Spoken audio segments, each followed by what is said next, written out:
기도하겠습니다. 하나님, 오늘 누가복음 13장입니다.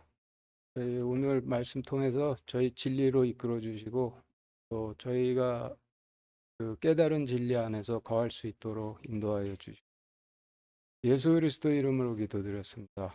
아멘. 성군기도 김인식. 마이크 안 나와요? 뭐라고요? 마이크.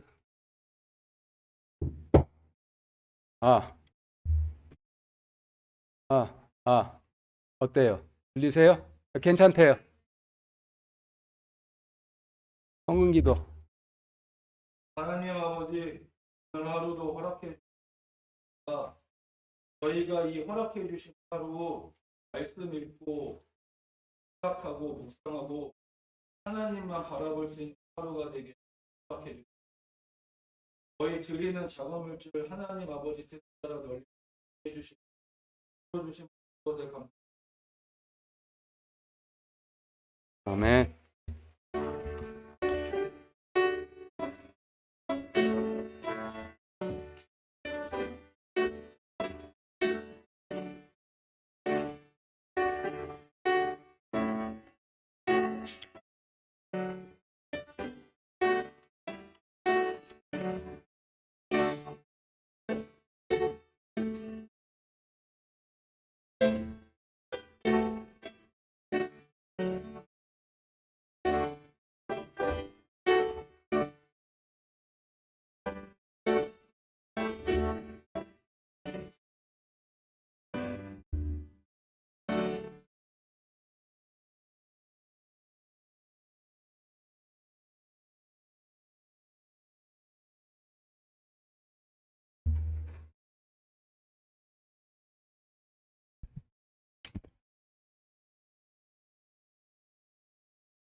교재 다 가지고 계시죠?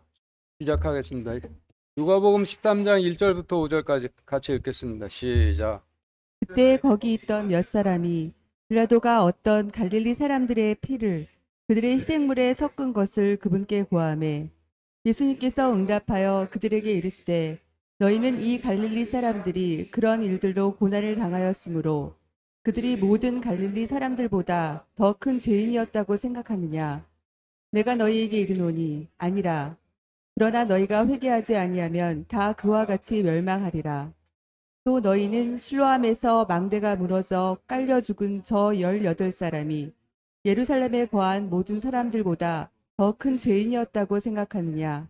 내가 너희에게 이르노니 아니라. 그러나 너희가 회개하지 아니하면 다 그와 같이 멸망하리라 하시니라. 네, 지금 읽으신 말씀은 주님께서 초림 당시에 유대 왕국의 발생의 세간의 화제가 되었을 만한 두 사건을 샘플로 들어서 주신 말씀이 되는데, 회개하지 아니하면 그들처럼 멸망하리라 라고 하셨으니 멸망당할 샘플이 되는 것이죠. 그런데 주님께서 샘플로 제시하신 이 두 사건이 법으로 보느냐 영으로 보느냐에 따라서 완전히 다른 스토리가 되는데, 지난주에 말씀드렸듯이 말씀을 법으로 본다 하면 구약 시대의 구약 시대의 사람들처럼 말씀을 율법적 관점으로 보는 것을 의미하고, 말씀을 영으로 본다라 하면 말씀을 주님께서 신약 말씀을 통해 주신 상징적 관점으로 보는 것을 의미하죠. 그래서 유대 왕국에 있었던 이 두 사건을 율법적 관점으로 본다라면은 그 사람들은 과거에 죄를 많이 졌기 때문에 그런 벌을 받았다라는 뜻이 되는 것이죠. 첫 번째 사건을 율법적 관점으로 본다라면은 하나님께서 레위기를 통해 어린 양을 제단의 희생물로 바칠 때 피는 제단 주변에 전부 쏟고 몸만 바치라 하시며 피를 섞어 바치면은 그는 영원히 끊어지리라 라고 하셨는데, 그런데 어떤 사람들이 하나님께 희생물을 바치는데 빌라도가 그들의 희생물에 갈릴리 사람의 피를 섞어 하나님께 바치게 했으니 율법에 따르면 그들은 하나님으로부터 영원히 끊어지게 된 것이고 그 사람들에게 큰 화가 임한 것인데 그 사람들에게 그런 큰 화가 임하게 된 이유는 그들이 과거에 죄를 많이 지었기 때문이라 라는 얘기가 되는 것이죠. 이어서 두 번째 사건은 실로암 연못 옆에 망대가 무너져 18사람이 압사당하는 사건이 벌어졌는데 그들에게 그런 화가 찾아온 이유 또한 그 율법적인 관점으로 본다라면은 과거에 죄를 많이 지어서 인과응보를 받았다라는 얘기가 되는데 이와 같은 관점으로 보는 것이 말씀을 율법적 관점으로 보는 것이고 구약시대 사람들처럼 보는 것이 되죠. 그런데 주님께서 멸망의 예로 드신 이 두 사건을 율법이 아닌 영의 관점으로 본다라면은 그때 거기 있던 몇 사람이 빌라도가 어떤 갈릴리 사람들의 피를 그들의 희생물에 섞는 것을 보고 그것을 그분께 고하매라고 하신 말씀에서 빌라도는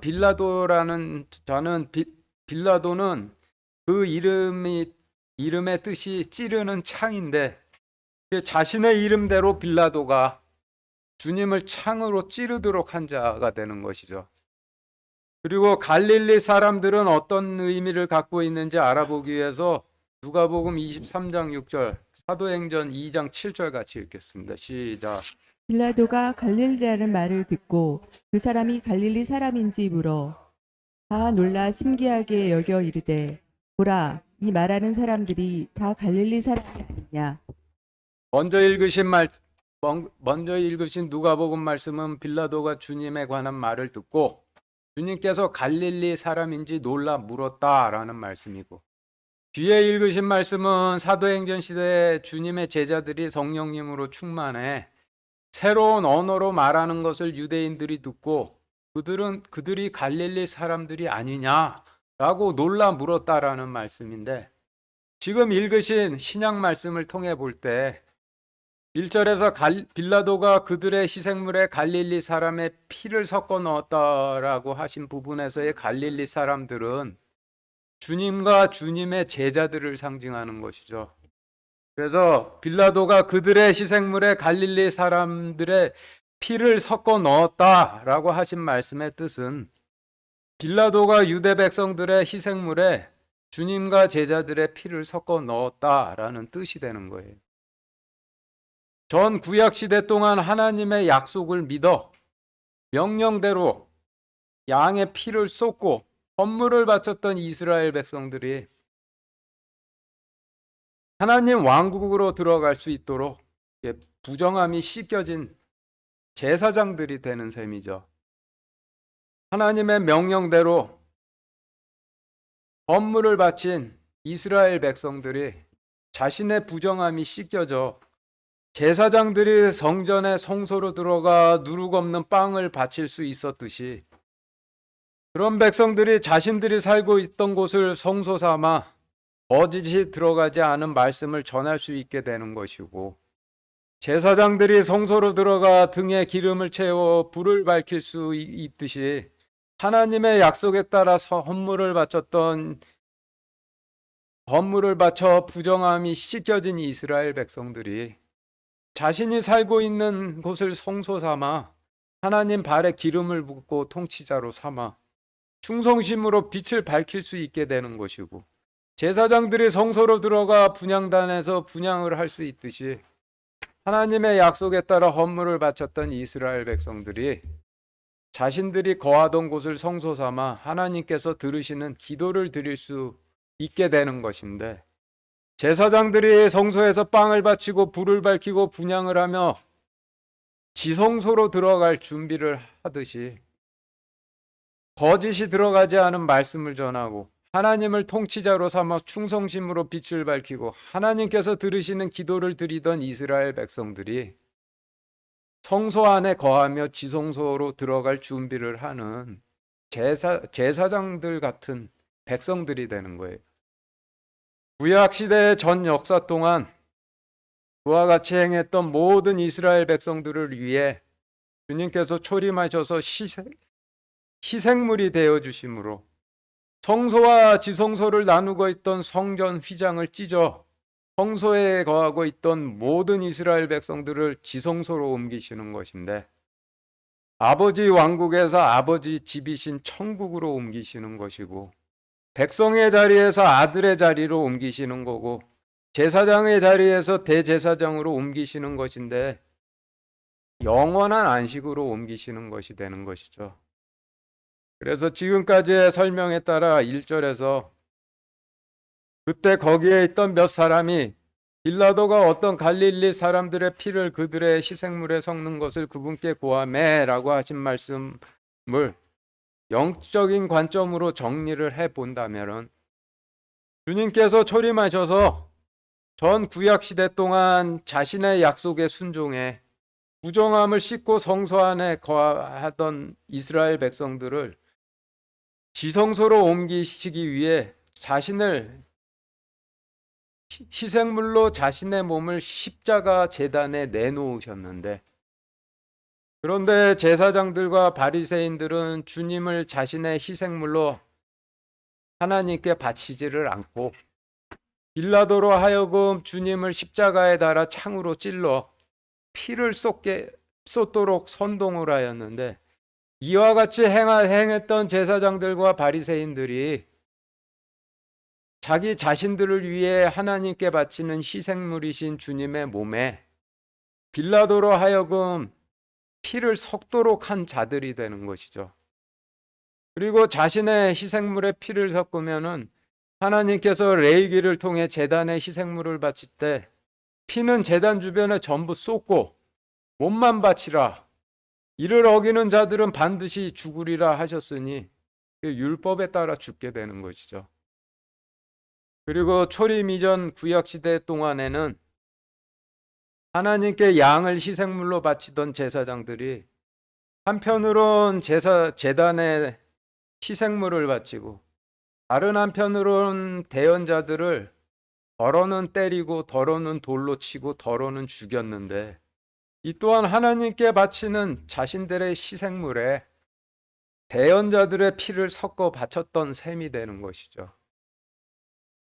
그리고 영적으로 볼 때 유대 왕국의 마지막 때는 교회 시대의 마지막 때와 동일하니, 1절에서 그때 거기에 있던 몇 사람이 빌라도가 어떤 갈릴리 사람들의 피를 그들의 희생물에 섞는 것을 그분께 고하매 라고 하신 말씀을 교회 시대의 관점으로 본다라면은, 주님께서 말씀을 자신의 몸이라 하시며 먹으라 하셨는데, 그렇다면은 주님의 말씀이 곧 주님의 몸이 되시는 것이고, 그러면 교회 시대에는 주님의 말씀이 하나님께 바치는 희생물이 되는 것이죠.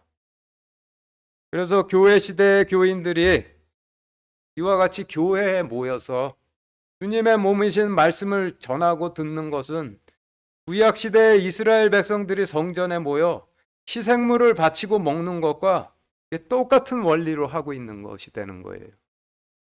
구약 시대의 이스라엘 백성들이 성전에 모여 희생물을 하나님께 바치고 먹듯이, 교회 시대의 백성들은 교회에 모여 희생물이신 주님의 말씀을 하나님께 바치고 교인들이 먹는 것인데, 그런데 1.1획도 땅에 떨어지지 않을 레위기 명령에 따르면은 교회 시대의 백성들도 성전에 모여 주님의 말씀을 희생물로 바치고 먹을 때는 반드시 피는 전부 땅에 쏟고 몸만 바치고 먹어야 되니, 희생물이신 주님을 말씀을 바치고 먹는 자리에서 이게 피로 구원을 받았다라는 말씀만은 전부 땅에 쏟고 희생물인 주님의 말씀을 전하고 먹어야 되는 것이죠. 그럼에도 불구하고 교회 모여 교회 시대의 희생물이 되신 하나님의 말씀을 전하고 먹는데, 피로 구원받았다라는 말씀을 희생물이신 주님의 말씀에 섞어 전하고 먹으면은 회개치 않는 이상은 반드시 그들처럼 멸망할 것이라 하는 말씀이 오늘 말씀이 되는 거예요. 4절 말씀 다시 같이 읽겠습니다. 시작. 또 너희는 실로암에서 망대가 무너져 깔려 죽은 저 18사람이 예루살렘에 거한 모든 사람들보다 더 큰 죄인이었다고 생각하느냐? 지금 읽으신 말씀을 율법적 관점으로 본다라면은 실로암 옆에 망대가 무너져 18사람이 압사당하는 사고가 발생했는데, 그런 사고가 발생한 이유는 피해자들이 과거에 죄를 많이 지었기 때문에 인과응보로 그런 일이 발생하였다라는 뜻이 되는 거죠. 그런데 이 말씀을 영의 관점으로 본다라면은 실로암은 연못 이름인데 천연 물 저장소가 되는 것이고, 물 저장소 옆에 망대는 물을 지키기 위한 목적으로 존재하는 초소를 의미하고, 물은 씻기시는 하나님의 의를 상징하죠.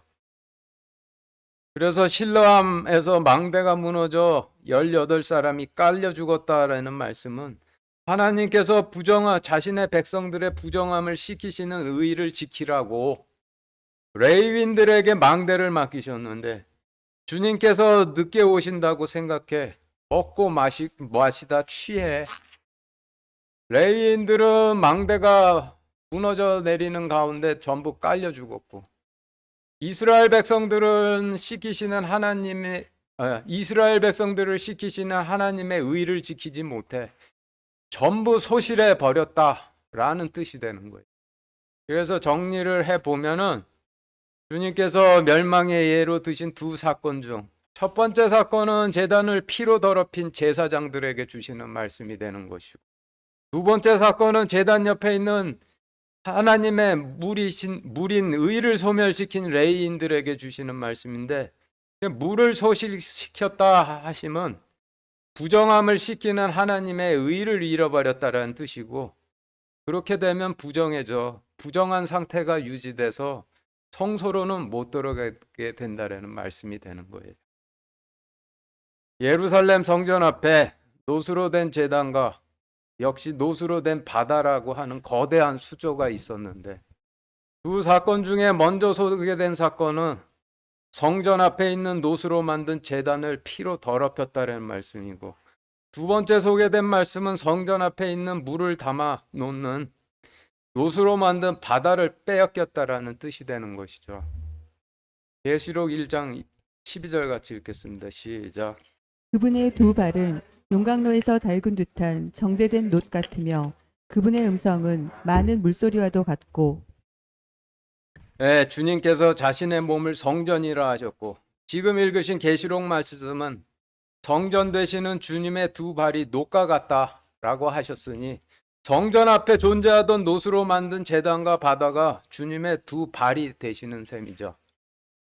6절부터 9절까지 같이 읽겠습니다. 시작.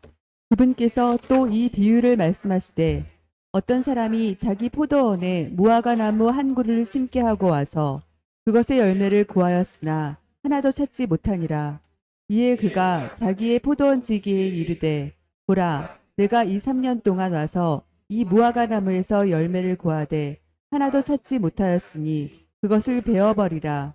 어찌하여 그것이 땅을 버리게 하겠느냐 하매, 그가 대답하여 그에게 이르되, 주인이여, 내가 그것의 주위를 파고 그것에 거름을 줄 때까지 금년에도 그것을 그대로 두소서. 만일 그것이 열매를 맺으면 좋으려니와 그렇지 않으면 그 뒤에 그것을 베어 버리소서 하였느니라 하시니라. 네, 이스라엘의 지파들 중에 레위 지파는 다른 이스라엘 지파로부터 따로 떼어져 하나님께 바쳐진 제사장 지파이죠. 그래서 주님을 목자로 비유하시면은 이스라엘 백성들은 양이라 하시지만은 제사장 지파인 레위 지파 사람들은 낙이라 하시는 것이고, 주님을 포도원 주인으로 비유하면은 이스라엘 백성들은 포도나무라 하시지만은 제사장 지파인 레위 지파 사람들은 포도원으로부터 분리돼 포도원 앞에 심기어진 무화과 나무라 하시는 거예요. 그래서 지금 읽으신 말씀에서 열매 맺지 못해 베어버리라 하신 무화과 나무는 성전 제단에서 희생물에 피를 섞어 바쳐 제단을 더럽힌 제사장들과 씻기는 물 옆에 망대를 허문 레위인들을 의미하는 것이 되죠.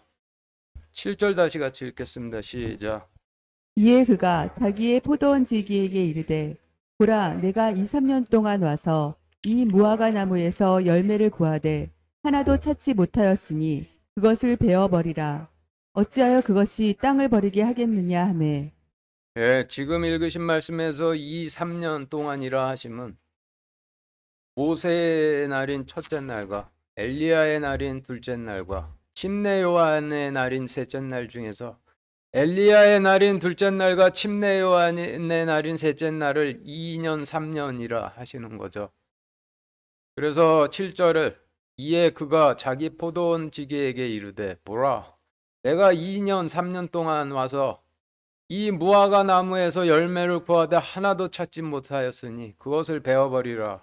어찌하여 그것이 땅을 버리게 하겠느냐라고 하신 말씀은 모세 때 이후 가나안 땅으로 처음 들어간 그 명령의 순종에 가나안 땅으로 처음 들어간 백성들을 제외하고 그 이후에 태어난 세대들로부터 침례 요한의 때가 되도록 열매 맺지 못하는 레위 지파를 베어버리라라고 하시는 뜻이 되고, 교회 시대 때라고 한다면은 열매 맺지 못하는 말씀 전하는 자들 베어버리라 하시는 뜻이 되는 것이죠. 이어서 8절 9절 이어서 같이 읽겠습니다. 시작. 그가 대답하여 그에게 이르되 주인이여 내가 그것의 주의를 파고 그것에 걸음을 줄 때까지 금년에도 그것을 그대로 두소서. 만일 그것이 열매를 맺으면 좋으려니와 그렇지 않으면 그 뒤에 그것을 베어버리소서 하였느니라 하시니라. 네, 지금 읽으신 말씀에서 그는 침례 요한이 되고, 침례 요한이 전에 주님께 이와 같은 말씀으로 기도를 했다라는 뜻이 되죠. 누가복음 3장 9절 같이 읽겠습니다. 시작. 이제 또한 도끼가 나무 뿌리에 놓였으니 그러므로 좋은 열매를 맺지 아니하는 나무마다 찍혀 불 속에 던져지느니라. 지금 읽으신 말씀 침례 요한이 열매 맺지 못하는 제사장들과 레위인들에게 전한 말씀인데, 오늘 말씀과 연결해 간단하게 정리를 해본다라면은 침례 요한이 주님께 열매 맺지 못하는 제사장들과 바리새인들을 베어버림을 잠시 기다려 주옵소서라고 기도를 드리고, 바로 제사장들과 바리새인들에게 찾아가 좋은 열매 맺지 아니하는 제사장들과 바리새인들은 찍혀서 불 속에 던져지느니라 라고 전했다라는 뜻이 되는 거죠. 10절 같이 읽겠습니다. 시작. 그분께서 안식일에 회당들 중에 하나에서 가르치시더라. 지금 읽으신 말씀은 주님께서 침례 요한의 기도를 들으셔서 레위 지파를 당장 베어버리지 않으시고 회당에서 가르치셨다라는 뜻이 되는 거죠. 11절부터 17절까지 같이 읽겠습니다. 시작. 보라, 18해 동안이나 병약하게 하는 영에 붙잡혀 몸이 다 구부러지고 전혀 몸을 들지 못하는 한 여자가 있더라. 예수님께서 그녀를 보시고 그녀를 불러 그녀에게 이르시되 여자여 내가 너의 병약한 것에 풀려났느니라 하시며 그녀에게 안수하시며 그녀가 즉시 몸을 곧게 펴고 하나님께 영광을 돌리더라. 그런데 회당의 치리자는 예수님께서 안식일에 병을 고치셨으므로 문을 내어 응답하며 사람들에게 이르되 사람들이 마땅히 일할 6날이 있으니 그러므로 그 날들에 와서 병 고침을 받을 것이요 안식일에는 하지 말 것이니라 하거늘 주께서 그때에 그에게 응답하여 이르시되 너 위선자여 너희 각 사람이 안식일에 자기 소나 나귀를 외양간에서 풀어 끌고 가서 물을 먹이지 아니하느냐. 그러면 보라 아브라함의 딸인 이 여자가 18해 동안 사탄에게 매어 있었으니 안식일에 이 결박에서 그녀를 풀어주는 것이 마땅하지 아니하냐 하시니라. 그분께서 이것들을 말씀하시매 그분의 모든 대적들은 부끄러워하고 모든 사람들은 그분께서 행하신 모든 영광스러운 일로 인하여 기뻐하니라. 지금 읽으신 말씀을 율법적으로 본다라면은 주님께서 병든 여자 고쳐주셨더니 회당장이 보고 어째서 안식일에 병을 고치느냐 따졌다라는 얘기죠.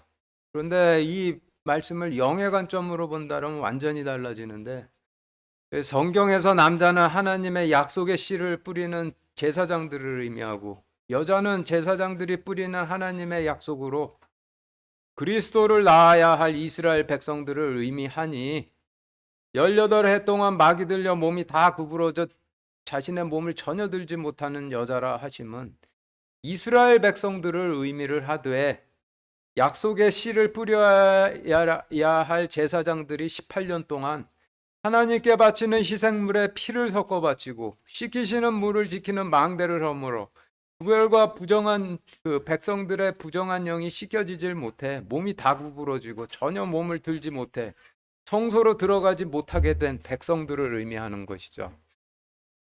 그리고 마귀에 붙들린 여자를 고쳐주셨다라는 뜻은 부정한 영이 씻겨지지를 않아서 하나님께서 받으실 만한 기도를 하지를 못하고 그 기름을 채워 기도를 하고 기름을 채워 불을 밝히고 하나님의 말씀을 전하고 하는 성소의 자리로 들어갈 수가 없었던 이 이스라엘 백성들을 고치셔서 기도하고 기름을 채워 불을 밝히고 말씀 전하고 하는 일을 하는 성소 안으로 집어넣으셨다라고 하는 뜻이 되는 거죠.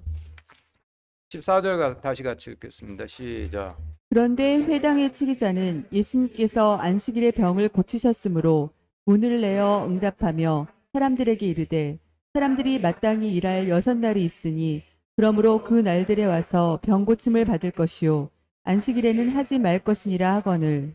예, 이 말씀도 율법적 관점으로 본다라면 병든 여인이 병 고침을 받으니 일할 수 있는 6일 동안 병 고침을 받지 않고 하필 안식일에 고침을 받느냐, 이게 따졌다라는 얘기가 되는데, 영적인 관점으로 본다면 해당 치리자라 하시면 대제사장을 의미하고 마땅히 일할 6날은 백성들이 일할 날들이 아니라 제사장들과 바리새인들이 하나님의 약속에 씨를 뿌리고 물을 주는 일을 할 수 있는 날들을 의미하죠. 제사장들과 바리새인들이 일할 수 있는 6일 동안 백성들을 위해 희생물을 바치고 물로 씻기면은 온전하게 된 백성들이 주님을 맞이해 지성소로 들어가 영원한 안식을 얻게 되는 것인데, 그런데 자신들이 일해야 할 18년 동안 하나님의 약속의 씨를 뿌리지도 않고 하나님께 바치는 희생물에 피를 섞어 바치고 지키는 물을 지키는 망대를 허물어 물은 전부 소실해 이스라엘 백성들이 병약하게 하는 영에 붙잡혀 몸이 다 구부러지고 전혀 몸을 들지 못해 성소 안으로 들어가질 못하게 되었으니 백성들을 영원히 안식하는 지성소로 옮기시기 위한 희생물로 오신 주님께서 그동안 제사장들과 레위인들이 해놓았어야 할 일들인데 그들이 해놓지 않았던 일들을 주님께서 지금 대신하고 계신 것이 되는 거죠. 그런데 자신들이 일할 때 일하지를 않아 부정해져 성소에 들어갈 수 없게 된 백성들에게 고침도 받지 말라 하니 온전하게 사탄의 영으로 사탄의 말을 대언을 하고 있는 것이 되는 거예요. 그리고 그 여자가 18해 동안 병약하게 하는 영에 사로잡혀 있다 하셨는데 누가복음 13장에서 18이라는 숫자가 총 3번 나오죠.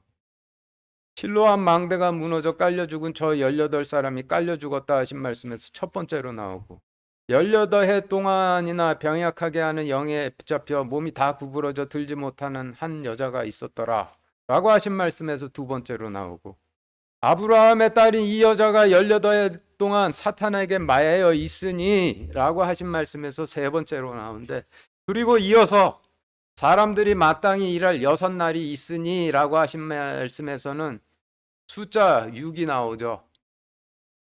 그래서 지금까지 말씀에서 3과 6과 18이라는 세 숫자가 나오는데 18이라는 숫자는 3과 6을 곱해서 18이 되는 거죠. 그래서 연관이 있는 거죠. 일을 기준으로 본다라면 7일 중에 6일이 일할 날이 되는 것이지만은 연을 기준으로 본다라면 7년 중에 6년이 일할 날이 되는데 일할 날을 일 기준이 아니라 연 기준으로 본다라면은 모세 시대 제사장들과 레위인들이 일할 수 있는 날들은 6일이 아니라 6년이 되는 것이고 엘리야 시대 제사장들과 레위인들이 일할 수 있는 날들도 6일이 아니라 6년이 되는 것이고 침례 요한의 시대 제사장들과 레위인들이 일할 수 있는 날들 역시 6년이 되는데 모세의 시대, 엘리야의 시대, 침례 요한의 시대 이렇게 세 시대에 일할 수 있는 날들이 각각 6년씩 있으니 이스라엘 전 역사 속에서 제사장과 레위인들이 일할 수 있는 날들은 총 18해가 되는 것이죠. 그래서 전 구약 시대 동안 제사장들과 레위인들이 백성들에게 하나님의 약속의 씨를 뿌리고 하나님의 의로 씻겨서 유대인들을 이스라엘 백성들을 기도하는 성소의 자리로 모으는 일을 할 수 있는 기간이 총 18해가 되는데 18해가 지나면은 주님께서 오셔서 영원한 안식을 주시는 날이 되고 반대로 제사장들과 레위인들은 자신들의 일하는 날들이 끝이 나게 되는 거죠. 그러면 주님께서 소림하신 주님께서 성전 문을 굳게 닫으시고 완전하게 봉인을 하신 후 자신을 유월절 희생물로 내놓으시고 성전 안에 휘장을 찢으셔서 그 성소 안에 있었던 백성들을 전부 다 지성소로 옮기심으로써 영원한 안식을 주시게 되는 것이죠. 하나님과 함께 있게 되는 거예요. 희생물에 피를 섞어 바치고 씻기는 하나님의 의를 소실해 씻겨지질 못한 부정한 영 때문에 주님께서 문을 닫으시기 전에 기도를 드리고 말씀 바치고 빛을 밝히는 성소 안으로 들어가지 못한 자들은 그때부터는 아무리 문을 두드려도 죽는 것인데 이는 아무리 두드리는 일을 해도 죽는다는 뜻이 되는 거죠. 주님께서 출애굽기를 통해서 안식일에 일하는 자들 반드시 죽이라 명령을 하셨는데 주님께서 자신을 희생물로 내놓으시는 안식일에는 밖에서 아무리 두드리는 일을 해도 죽을 것이라 하시는 뜻이 되는 것이니 그래서 그 전에 두드리라 라고 명령하시는 것이 되죠. 18절부터 21절까지 같이 읽겠습니다. 시작. 그때 그분께서 이르시되 하나님의 왕국은 무엇과 같은가? 내가 그것을 어디에 비길까? 그것은 마치 어떤 사람이 가져다가 자기 정원에 뿌린 겨자씨 한 알과 같으니라. 그것이 자라서 큰 나무가 되매 공중의 날짐승들이 그것의 가지에 깃들였느니라 하시고 또다시 이르시되 내가 하나님의 왕국을 어디에 비유할까? 그것은 마치 어떤 여자가 가져다가 굵은 가루 서말 속에 숨겨 넣어 마침내 전부를 뜨게 한 누룩과 같으니라 하시니라. 네, 이어서 22절, 23절도 같이 읽겠습니다. 시작. 그분께서 도시들과 마을들을 지나며 가르치시고 예루살렘을 향해 여행하시더라.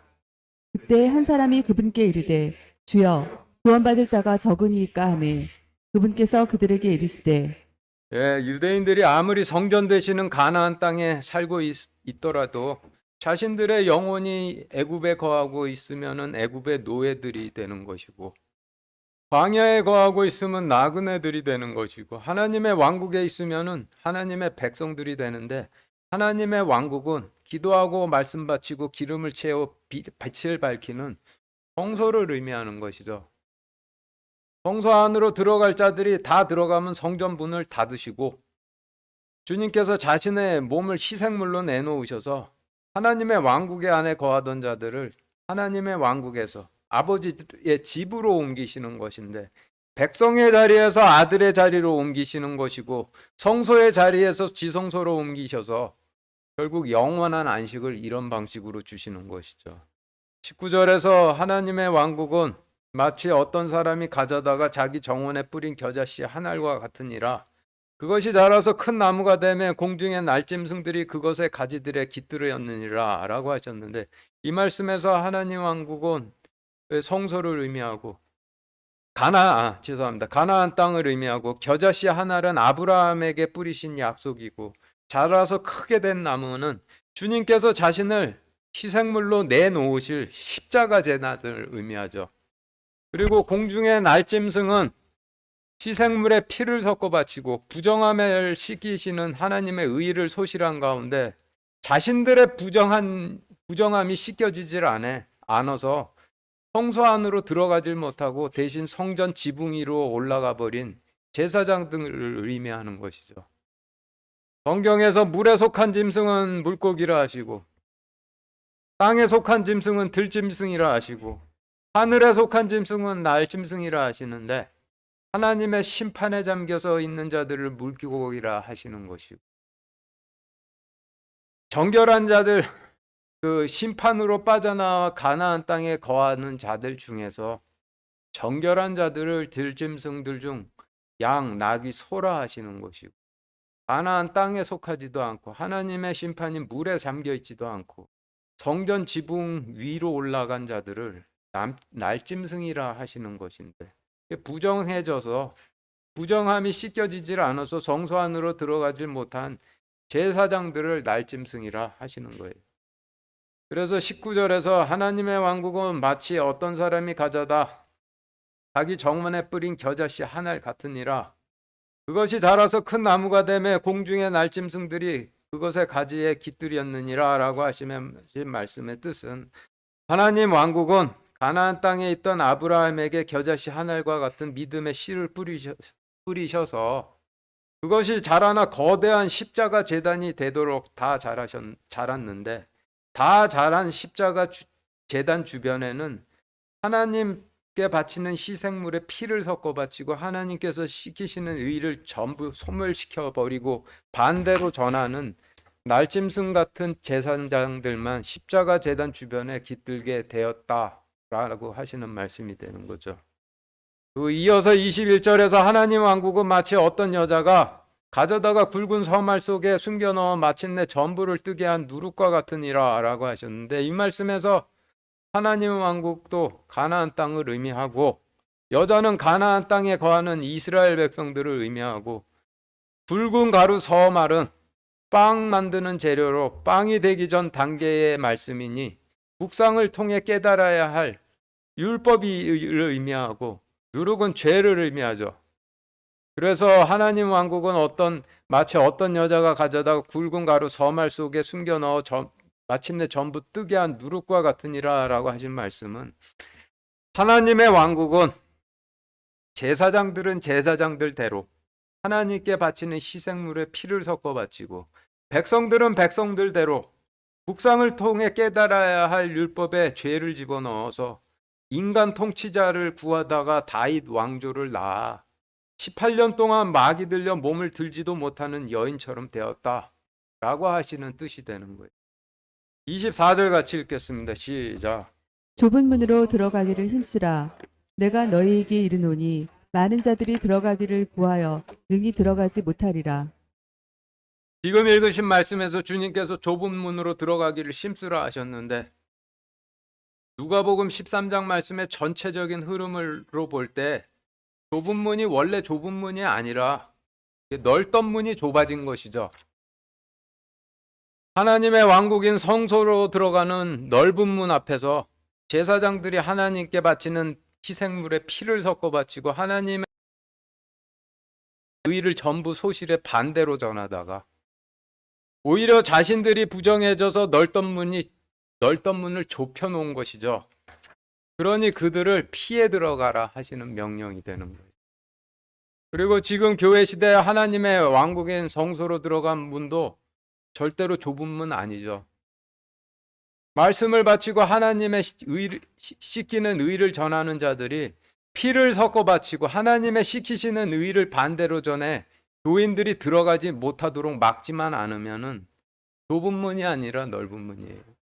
25절 같이 읽겠습니다. 시작. 집주인이 한 번 일어나 문을 닫으면 너희가 밖에 서서 문을 두드리기 시작하며 이르기를 주여 주여 우리에게 열어주소서 하여도 그가 너희에게 응답하여 이르되 나는 너희가 어디에서 왔는지 알지 못하노라 하니라. 구약시대 동안 열려있던 문은 주님께서 십자가 제단에 자신을 내놓으시기 그 전날 저녁에 닫힌 거죠. 십자가에 달리시기 전까지 구약시대의 약속으로 기도하고 말씀 전하고 불 밝히는 하나님의 왕국으로 들어간 자들은 문을 닫으시고 봉인하신 후 십자가 제단에 자신을 유월절 희생물로 내놓으심으로써 다 옮기시고 그리고 구약 시대를 끝내신 것이 되는 거예요. 그래서 구약 시대의 마지막 세대들에게 문이 닫히기 전에 서둘러 하나님 왕국으로 들어가라 라고 하시는 말씀이죠. 그리고 교회 시대의 문도 아직 열려 있지만은 교회 시대의 약속으로 성소로 들어간 자들도 밖에서 문을 닫으시고 봉인하신 후 아버지의 집으로 옮기셔서 영원한 안식을 주시게 되실 텐데, 그래서 교회 시대의 백성들에게도 문이 닫히기 전에 하나님 왕국으로 들어가기를 힘쓰라 하시는 말씀도 되는 거예요. 26절부터 30절까지 같이 읽겠습니다. 시작. 그때 너희가 말하기 시작하여 이르되 우리는 주 앞에서 먹고 마셨으며 주께서는 우리의 거리에서 가르치셨나이다 할 터이나 그가 이르되 내가 너희에게 말하노니 나는 너희가 어디에서 왔는지 알지 못하노라. 불법을 행하는 모든 자들아 너희는 내게서 떠나라 하리라.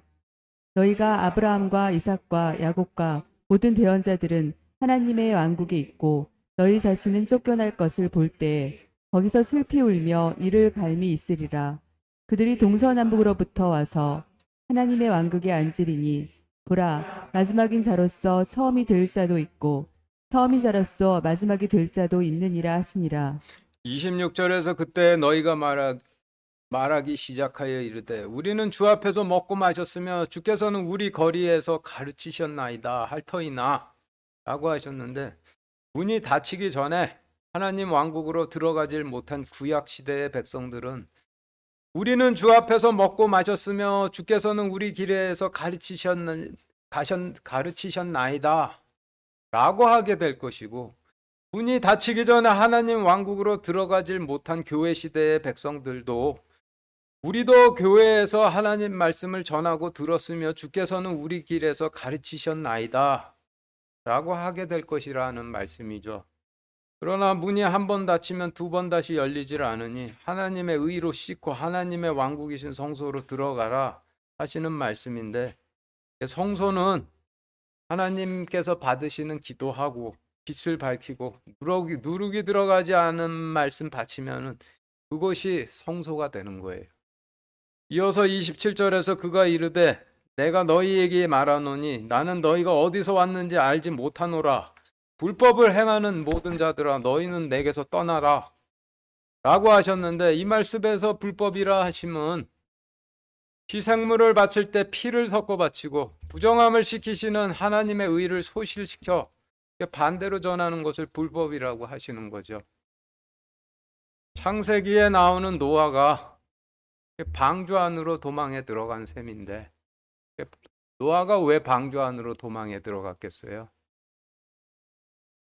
물이 두려웠기 때문에 방주 안으로 도망에 들어간 것이죠. 노아도 피를 마셨으면은 구원받았는데 뭐 한다고 방주로 피하겠어요? 교회 시간의 인간들도 성소 안으로 피한다면은 물이 무서워야 성소 안으로 피하게 되는 것인데, 물이 소실이 되면은 두려워할 게 없어서 피할 게 없게 되는 것이죠.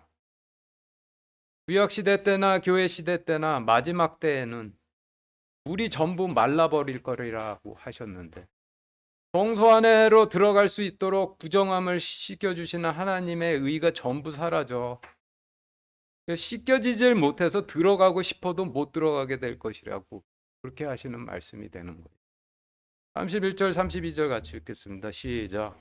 같은 날 바리새인들 중에 어떤 자들이 와서 그분께 이르되 나가서 여기를 떠나소서 헤롯이 당신을 죽이려 하나이다 하매 그분께서 그들에게 이르시되 너희는 가서 그 여우에게 이르기를 보라 오늘과 내일 내가 마귀들을 내쫓고 치료하다 셋째 날에 완전하게 되리라 하라. 지금 읽으신 말씀에서 주님께서 오늘과 내일 내가 마귀를 내쫓고 치료하다 셋째 날에 완전하게 되리라 라고 하셨는데, 이 말씀에서 오늘과 내일이 무슨 뜻인지 알아보기 위해서 출애굽기 19장 10절 11절 16절 이어서 10장 11절 10절 11절 이어서 같이 읽겠습니다. 시작. 주께서 모세에게 이르시되 백성에게 가서 오늘과 내일 그들을 거룩히 구별하라. 또 그들이 자기들의 옷을 빨게 하고 셋째 날을 예비하게 하라. 셋째 날에 주가 온 백성의 눈앞에서 시내산 위로 내려오리라. 네, 지금 읽으신 말씀은 주님께서 모세에게 주신 명령인데, 지금 읽으신 말씀을 통해서 오늘과 내일은 오늘과 내일 마귀를 오늘 지금 읽으신 말씀을 통해 볼 때 누가복음 말씀에서 오늘과 내일 내가 마귀를 내쫓고 치료하다 셋째 날에 완전하게 되리라 하신 말씀에서 오늘과 내일은 제사장들과 레위인들이 하나님께 바치는 희생물의 피를 섞지 않고 바치고 하느님의 의로 백성들의 부정한 영을 씻기는 날들을 의미하는 것이죠.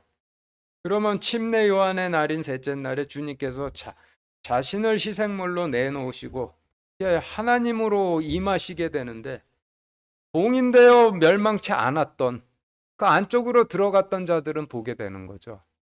11 제자들과 많은 백성들이 그 영광을 봤는데 그 영광을 보고 나서 증거자들이 돼서 그 증거가 우리들에게까지 이르게 된 것이죠. 이어서 이사야서 56장 12절 같이 읽겠습니다. 시작. 오라, 내가 포도주를 가져오리라. 우리가 독주를 잔뜩 마시자. 내일도 오늘같이 크게 넘치리라 하느니라. 예, 여기도 오늘과 내일과 오늘을 의미하는 말씀인데 성경에서 포도주는 피를 의미하죠. 주님께서는 오늘과 내일 부정한 영을 시키시고자 하지만 전하는 사람들은 피를 마시고 취할 거라고 하시는 말씀이죠.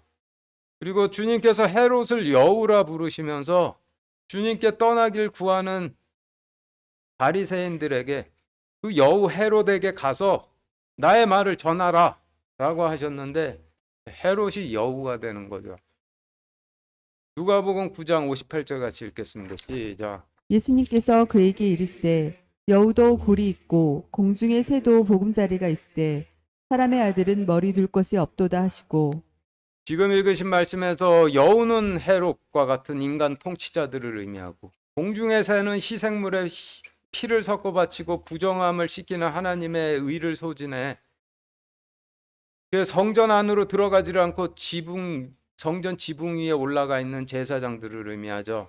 그래서 누가복음 9장 58절에서 예수님께서 그들에게 이르시되 여우도 굴이 있고 공중의 새도 보금자리가 있으되 사람의 아들은 머리 둘 곳이 없도다 라고 하신 말씀의 뜻은 헤롯에게도 궁이 있고 제사장들에게도 돌무덤이 된 성전 건물이 있으나 주님께서는 머리 두실 백성들의 마음이 없도다 라고 하시는 뜻이 되는 거죠. 33절 같이 읽겠습니다. 시작. 그럼에도 불구하고 오늘과 내일과 모레는 내가 반드시 걸어야 하리니 대언자가 예루살렘 밖에서 죽을 수는 없느니라. 지금 말씀에서 대언자가 예루살렘 밖에서 죽을 수 없느니라 하신 말씀은 바리새인들이 주님을 대언자로 지금 착각을 하고 있죠. 그래서 주님을 대언자라고 착각을 하고 헤롯이 당신을 죽이려 하는데 떠나소서라고 청하니까 주님께서 너희가 대언자로 생각하는 자는 예루살렘 안에서 죽기로 되어 있으니 걱정하지 말라 라고 하시는 뜻이 되는 거죠. 34절 35절 같이 읽겠습니다. 시작. 오 예루살렘아 예루살렘아 대언자들을 죽이고 내게 보낸 자들을 돌로 치는 자여 암탉이 자기 새끼들을 자기 날개 아래 모음같이 내가 얼마나 자주 내 자녀들을 함께 모으려 하였더냐. 그러나 너희가 원치 아니하였도다. 보라 너희 집이 버림받아 너희에게 황폐하게 되었느니라. 진실로 내가 너희에게 이르노니 너희가 말하기를 찬송하리로다 주의 이름으로 오시는 이여 할 때까지 너희가 나를 보지 못하리라 하시니라. 34절에서 날개 아래로 모음과 같이 내가 얼마나 자주 너희를 모으려 하였더냐라고 하셨는데 그 지성소 가보면은 그룹에 날개가 있죠. 그 날개 안으로 모으시려고 그랬다라는 뜻이죠. 그 지성소 안으로 모으셨다라는 뜻이 되는 거예요. 그리고 35절 말씀은 이 세상의 마지막인 7년 대환란이 끝나면서 온 땅이 다 무너져가고 멸망할 때 유대인들이 하게 될 말씀을 주신 거예요. 계시록 시대의 가장 끄트머리에 유대인들이 이 말씀으로 대언을 하면서 주님을 찾아 부르짖다가 구원을 받게 되겠죠.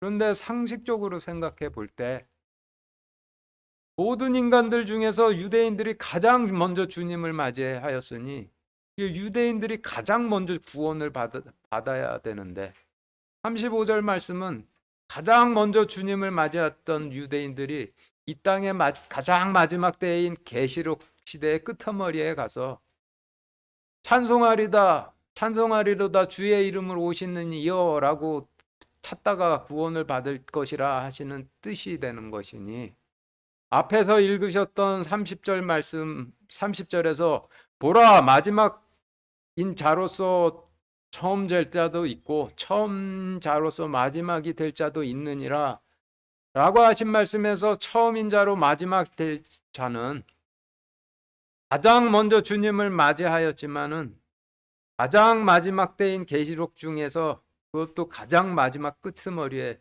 찬송하리로다 주의 이름으로 오시는 이여 라고 주님을 구하고 찾다 가장 마지막으로 구원을 받게 될 유대인들을 뜻하게 되는 것이죠. 마치겠습니다.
기도하겠습니다. 하나님, 하나님의 물이 전부 말라버려서 그래서 저희가 저의 부정함을 씻을 수 없는 이 마지막 때 누가복음 13장 말씀을 통해서 하나님의 물을 주셔서 저희 부정함을 씻을 수 있도록 허락하여 주셔서 감사드립니다. 저희가 성소의 안에서 거하고 있다가 그 주님의 날개 안으로 들어갈 수 있도록 그렇게 허락하여 주셔서 예수 그리스도 이름으로 기도드렸습니다. 아멘.